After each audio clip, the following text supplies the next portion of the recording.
Vamos a hablar con Daniel Lehmann, que es contador tributarista, para que nos explique cómo es, a quiénes beneficia y qué, bueno, y cuál es específicamente el beneficio. ¿Qué tal, Daniel? Buenas tardes, bienvenido. Buenas tardes, ¿cómo les va? Mucho gusto. Gracias, muy bien, gracias por atendernos. A ver, periodos impagos vinculados a obligaciones impositivas y previsionales. ¿De qué estamos hablando específicamente? Bueno, estamos hablando prácticamente de todos los impuestos que tiene bajo su cargo de recaudación la AFIP, ¿no? La Impuestos AFIP. Ajá. Nacionales, sí, esto es, este plan es de la AFIP y para impuestos nacionales. Y abarca prácticamente todo lo que recauda la AFIP, incluso como vos lo señalabas, retenciones y percepciones, que en realidad es dinero que un contribuyente pudo haberse quedado de sus clientes o de sus proveedores y tenía la obligación de ingresarlo al fisco y no lo hizo. En general, los planes de pago, por ejemplo, el IVA. Bueno, el IVA en realidad uno lo cobra, cuando le vende a un consumidor final lo cobra dentro del precio del producto que vende, sí. Y cuando se lo vende a un responsable inscripto lo discrimina, pero digamos no se considera eso es parte, digamos, del precio de la operación. En cambio, yo, retenciones es, si le pago a un proveedor y la firma obliga a retenerle parte de ese pago para ingresarlo a cuenta de sus impuestos, es dinero que me quedé de ese proveedor. Lo mismo si le retengo a un empleado en la famosa retención de ganancias, que por algún motivo en alguna otra oportunidad hemos conversado contigo, también esa es la retención que hace el empleador a su empleado y que quizás pudo no haberla depositado si está en un momento crítico con sus finanzas. Ahora, Daniel, una pregunta. Si un agente de retención, que eso sería una empresa que le retiene ganancias a sus empleados, por ejemplo, ¿no? O a sus proveedores, agente de retención, y no lo ingresa, ¿quién es el perjudicado ahí? ¿El deudor, bueno, o sea, la empresa o su proveedor? No, a ver, si le retiene a un empleado y no lo ingresa, el perjudicado es primero la AFIP, que no ha cobrado el ingreso de ese impuesto que tiene a su cargo el empleador, pero corresponde al empleado. Y el empleado se ha visto perjudicado en el sentido que el empleador se quedó con parte de ese sueldo y no hizo lo que correspondía.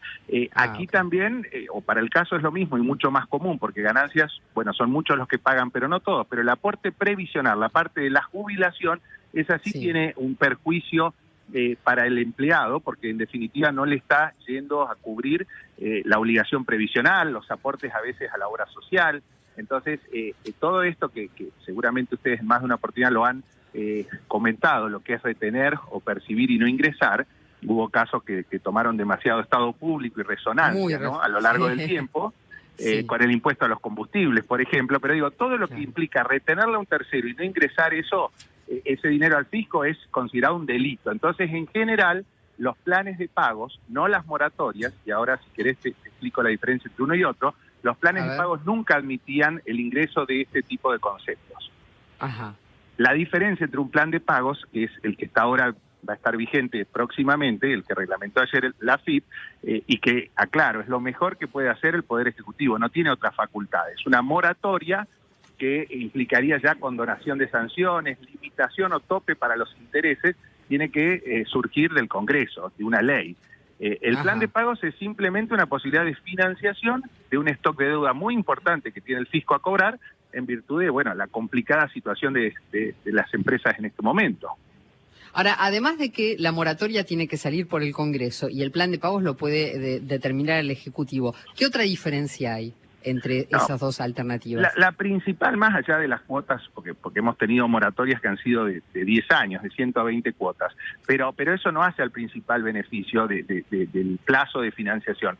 La moratoria, la gran ventaja que tiene es que justamente limita o pone un tope a los intereses que han transcurrido desde el vencimiento original de la deuda hasta la fecha que se hace la presentación, y además condona multas. Cuando uno le debe dinero al fisco, en general le debe lo que dejó de ingresar del impuesto propiamente, los intereses corridos por la mora en el pago de esos impuestos y una sanción que dependerá de la conducta del contribuyente para su aplicación.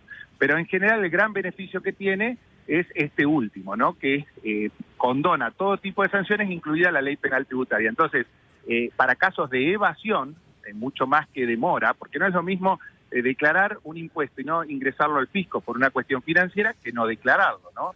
Entonces, la moratoria permite regularizar muchas de estas situaciones, no por falta de pago, sino directamente por alguna cuestión más evasiva que otra cosa. Evasión, claro, claro. Exactamente. Bueno, y en este caso, en el plan de pagos, ¿no se perdonan los intereses ni las multas? No, no. En el plan de pagos lo único que se permite es financiar la deuda que uno arrastra con el organismo fiscal. En realidad, si es que ha presentado su declaración jurada en término, cuando le vencía el IVA, por ejemplo, o el impuesto a las ganancias, y no pudo pagarlo, o le correspondía pagar los aportes a su cargo como empleador y las retenciones hechas al empleado, y no pudo pagarlo, cosa que está pasando y uno ve cada vez más seguido, bueno, lo que esto le permite es refinanciar, o mejor dicho, regularizar esa situación, metiendo toda esta deuda en un plan de pagos y que lo puede cancelar hasta en 5 años, es decir, en 60 meses. No teniendo el paraguas de este plan de pagos y arrastrando estas deudas, las empresas han tenido muchas dificultades porque les afecta su capacidad crediticia, les restringe, por ejemplo, tomar créditos cuando figura una deuda previsional con el fisco. Entonces, los planes que hasta ahora estaban vigentes eran muy acotados, eran pocos, eran de poca cantidad de cuotas, y bueno, esto sin duda es que es un buen oxígeno para que las empresas puedan consolidar la deuda que arrastran hoy y tratar de empezar a cumplir, no fácil tampoco con esta coyuntura, con las obligaciones corrientes. Claro. Daniel, la experiencia les dice a ustedes, los especialistas en la materia, que cuando aparecen estos planes de pago, las empresas en general regularizan su situación y se acomodan y primero se sanean financieramente y segundo empiezan a cumplir. Sí, sí, a ver, el empezar a cumplir dependerá de que también la economía levante un vuelo que hoy no tiene. Me ha pasado previo a la reglamentación o incluso el anuncio de este plan, que muchas empresas nos vienen a ver con la preocupación de que no les alcanza para cubrir las obligaciones corrientes, es decir, los pagos mensuales de impuestos. Claro. Entonces, mucho menos pueden regularizar el stock de deuda que se les ha acumulado. Esto es como una familia, si uno, digamos, gasta más de lo que ingresa y no puede pagar seguramente algunos gastos, bueno, al ir arrastrando en el tiempo, si tuviera la posibilidad de que no le reclamen ese pago, al ir arrastrando eso en el tiempo, bueno, cuando quiere empezar a pagar, no sabe si pagar lo que debe de más atrás, las cosas del mes que no le alcanzan tampoco. Entonces, la verdad que era una coyuntura muy complicada. ¿Y qué diferencia hay entre una familia que ponía como ejemplo y el fisco? Es que el fisco, si uno no paga, intenta cobrar de alguna manera y lo hace judicialmente. Entonces me va a empezar un juicio, seguramente va a tratar de trabar un embargo autorizado por la justicia, y todas esas cosas complican mucho la operatoria de las empresas. Una empresa en crisis con las cuentas embargadas es su sentencia de muerte. Claro, claro. Daniel, el Estado, después de tomar esta resolución, le hace saber a los deudores o a sus deudores, la FIP, a través de alguna comunicación, que tienen esta posibilidad. No, en realidad esto, digamos, ahí hay una rige y está vigente en la página web del organismo, lo que se llama la cuenta corriente tributaria. Uno sabe de lo exteriorizado, es decir, de lo que ha presentado y no ha podido pagar, sabe al centavo lo que le debe al fisco. Incluso seguramente ha tenido intimaciones y reclamos, incluso judiciales, que seguramente ese apremio lo debe tener a mal traer a muchos de los contribuyentes. Fue un poco la presión de las cámaras empresariales, desde nosotros en la profesión, la vigencia de este plan de pagos, que era más que necesario. Lo que pasa es que hay dos cosas. Por un lado, abarca deudas hasta el 31 de enero de este año 2019. Quiere decir que no incluye lo que pudo haberse acumulado en estos últimos 3 meses.